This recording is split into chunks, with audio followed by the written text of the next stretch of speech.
గత కొన్ని రోజులతో పోలిస్తే బంగారం ధరలు, అలాగే వెండి ధరలు ఒక్కసారిగా కుప్పకూలిపోయాయి. గత 10 ఏళ్లలో ఇంత తగ్గుదల ఎప్పుడూ లేదు అని మార్కెట్ వర్గాలు చెప్తున్నాయి. ఇందులో నిజమెంత?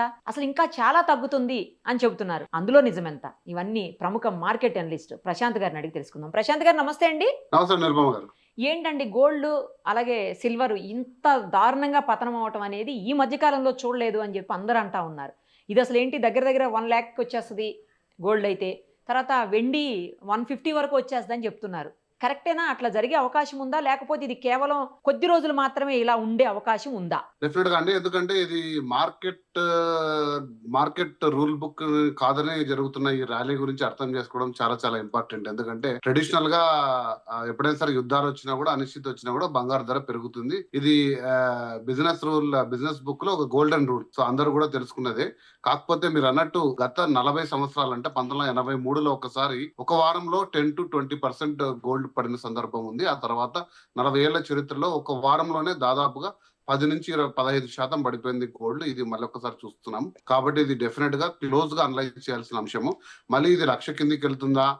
వెండి 1,50,000 వెళ్తుందా అనేది ఎవరు గూడా స్పెక్యులేట్ చేయలేని అంశం. కాకపోతే ఎందుకు జరుగుతుంది ఈ పరిణామాలన్నీ అండర్‌స్టాండ్ చేసుకోవాలి. ఎందుకంటే సాధారణ పరిస్థితుల్లో యుద్ధం ఉన్నప్పుడు గోల్డ్ పెరగడం అనేది అందరికి తెలిసిన ఒక సాధారణ నియమం.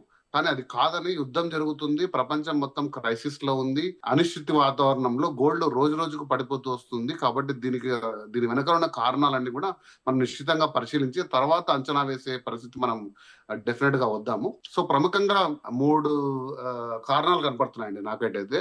సో, ఫస్ట్‌ది ఇదొక కొత్త కారణం. అంటే ఎందుకు చెప్తున్నానంటే గోల్డ్ గత 2 సంవత్సరాలకు కూడా చాలా పెద్ద ర్యాలీ అయింది. సో, కాబట్టి డెఫినిట్‌గా ఈ 70, 80 ఏళ్లుగా గోల్డ్ మీద ఇన్వెస్ట్ చేస్తున్న ఏదైతే రీజన్స్ ఉన్నాయో గోల్డ్‌ని ఇన్వెస్ట్ చేసే విధానం ఏదైందో ఈ లాస్ట్ 2 ఇయర్స్‌గా మారిపోయింది.